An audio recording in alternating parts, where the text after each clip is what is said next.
اس سے پہلے جو مستقبل قریب ہے اس میں ابھی مسلمانوں پر بہت سخت دن آئیں گے، عذاب کا کوڑا اور شدید سے شدید تر ہوگا۔ اس کو یوں سمجھیے کہ وہ جو حدیث جس سے میں نے بات شروع کی تھی، حزب النعل بالنعل، تو باقی سارے عذاب تو کاربن کاپی ثابت ہو گئے، ادھر ایشورینز، ادھر کروسیڈرز، ادھر نیبوکڈنیزر، ادھر تاتاریز، ادھر گریکس اینڈ رومنز، ادھر بقیہ ویسٹرن اینڈ سینٹرل یورپ۔ یہ تو صاف صاف نظر آ گیا جو پچھلی صدی میں ہوا یہودیوں کے ساتھ، 6 million of them decimated، ختم کیے گئے ہٹلر کے ہاتھوں۔ اس کی کاربن کاپی بھی تو آنے والی ہے، اور یہ آئے گی اربوں پر۔ آج اللہ کے دین کے سب سے بڑے مجرم عرب، کیوں؟ عام قاعدہ ہے جن کے رتبے ہیں سوا، ان کی سوا مشکل ہے۔ حضور کی ازواج سے کہا گیا کہ نہیں، اگر تم کوئی غلط حرکت کرو گی دوہری سزا ملے گی تمہیں، تمہارا رتبہ بہت اونچا ہے، تم نبی کے گھر میں آباد ہو۔ عربوں کو اللہ نے فضیلت دی کہ محمد ان میں سے تھے، رسول عربی ہیں صلی اللہ علیہ وسلم۔ یہ رتبہ بلند ملا جس کو مل گیا، ہر مدعی کے واسطے دار الرسل کہا۔ پھر سب سے بڑی فضیلت کیا ہے؟ ان کی اپنی مادری زبان میں قرآن موجود ہے، اللہ کا کلام۔ ان کو قرآن کے سمجھنے میں کوئی دقت تو نہیں۔ یہاں میں تو آپ سے کہتا رہا ہوں عربی سیکھیں، عربی سیکھیں، عربی سیکھیں، تاکہ قرآن کو اس کی اپنی اصل زبان میں اپنی آنکھوں سے پڑھ سکیں۔ وہاں تو ان کو تو ضرورت نہیں۔ پھر بھی ان کا اگر یہ حال رہا کہ جو ملک بھی کولونیل رول سے آزاد ہوا اس نے یا تو اپنا قبلہ کر لیا ماسکو کی طرف اور یا واشنگٹن کی طرف، تو ان سے بڑا مجرم اور کوئی نہیں۔ ایک حدیث میں آیا ہے ویل للعرب من شر اقترب، بہت ہلاکت اور بربادی ہوگی۔ ایک مرتبہ ام سلمہ رضی اللہ تعالی عنہا نے، ام المومنین، پوچھا کہ یہ جو آپ فرما رہے ہیں کہ اتنی بڑی تباہی آئے گی، اتنے بڑے مسلمانوں کے اوپر برے حالات آئیں گے، تو عرب اس روز کہاں ہوں گے؟ فرمایا العرب یومئذ قلیل، بہت کم رہ جائیں گے۔ بہت بڑی تباہی آنے والی ہے، اور اس کا نقطہ آغاز کیا ہوگا؟ ویسے تو ہے جو کچھ ہو رہا ہے فلسطین میں، اسے وہ 30 کروڑ عرب بھی دیکھ رہے ہیں، اور باقی 100 کروڑ مسلمان باقی بھی دیکھ رہے ہیں۔ تو کوئی کسی طرف سے احتجاج تک نہیں ہے۔ امریکہ شیرون کو مین آف دی پیس کا خطاب دے رہا ہے، صابرہ اور شتیلہ کا قاتل، درندہ، اور جو کچھ کر رہا ہے فلسطینیوں پر وہ آج ہم اپنی آنکھوں سے دیکھ رہے ہیں ٹیلی ویژن کے اوپر، کس طرح بلڈوزرز آتے ہیں ان کے گھروں پر گھر گراتے چلے جاتے ہیں، کس طریقے سے F-16 اوپر دندن آ رہے ہیں، ہیلی کاپٹرز دندن آ رہے ہیں، اور ان کے پاس کیا ہے سوائے اپنی جان پیش کرنے کے؟ سوسائیڈ جو ہے اٹیک، اس کے سوا کیا ہے؟ یا پہلے وہ صرف پتھر مارتے تھے، اینٹیں، روڑے، اللہ اللہ خیصل۔ تو یہ ضربت علیہم الذلۃ والمسکنۃ وباؤوا بغضب من اللہ تو پہلے ہی ہو چکا ہے۔ لیکن جن دو چیزوں پر یہودیوں کا اور west white Anglo Saxon Protestants کا اتفاق ہے، وہ ایجنڈا، 4 نکاتی ایجنڈے پر یہ متفق ہے۔ نمبر 1، جلد از جلد وہ جنگ ہونی چاہیے جس کی خبر بائبل میں دی گئی ہے، ارمگیڈون، بائبل کی آخری کتاب ہے ریویلیشنز،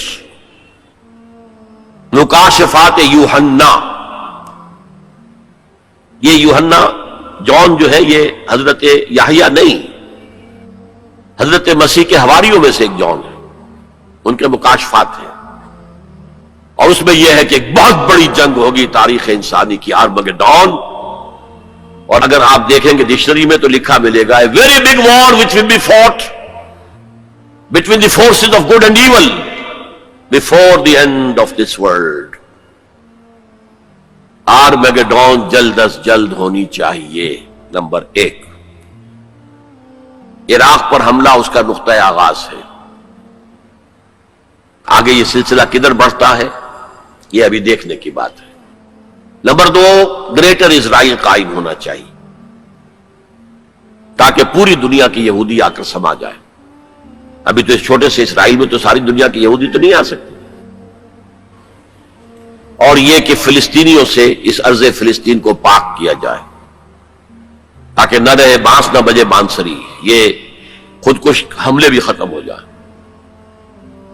یا انہیں سمندر میں پھینکو یا انہیں جارڈن کی طرف دھکیل دو، چلے جاؤ ادھر.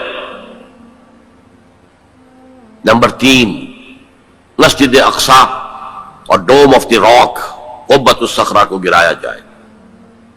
نمبر 4، ٹیمپل تعمیر کیا جائے، 3rd ٹیمپل، جس کی پوری تیاری کر چکے ہیں، جس کے پورے نقشے بن چکے ہیں، جس کے لیے اس کی جو بھی انٹرنل ڈیکوریشن ہوگی اس کے لیے سب کچھ تیار ہو چکا ہے.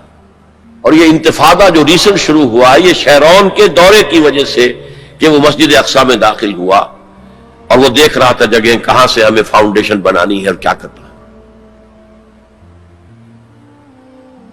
4 باتیں گنوائی میں نے. 5ویں بات ایک اور بھی ہے کہ جب 3rd ٹیمپل تعمیر ہو جائے تو تھرون آف ڈیوڈ لا کر وہاں پر رکھ دیا جائے. یہ مجھے پتا نہیں تھا، یہ تھرون آف ڈیوڈ ابھی حضرت داؤد کا تخت جو ہے کہیں محفوظ ہے.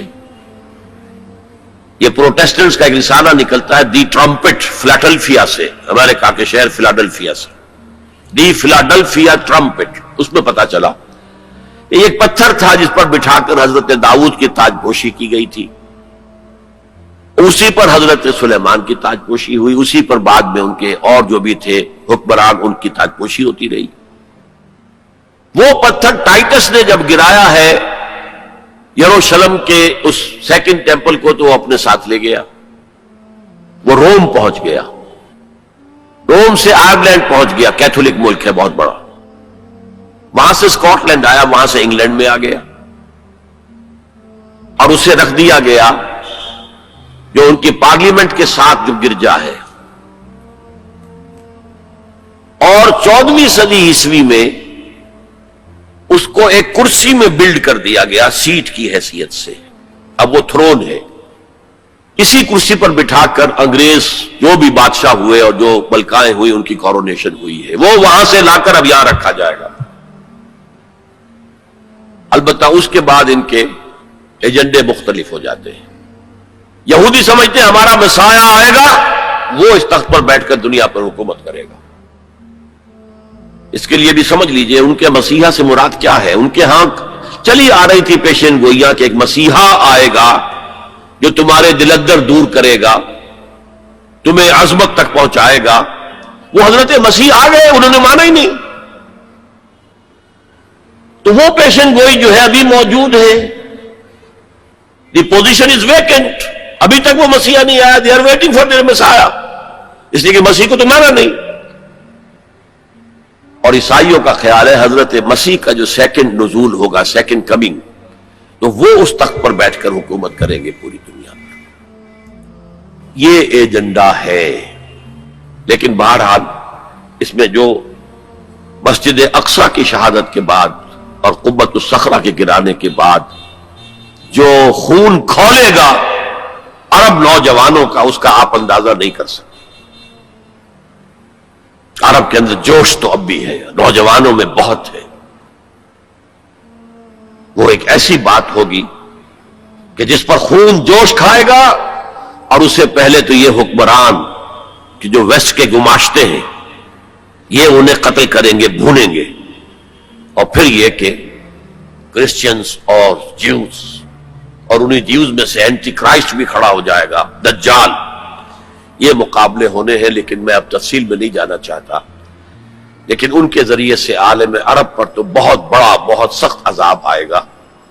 وَلَقَدْ الْإِسْلَامُ عَلَى خَمْسٍ خَمْسَةِ أَرْكَانٍ فِي الدِّينِ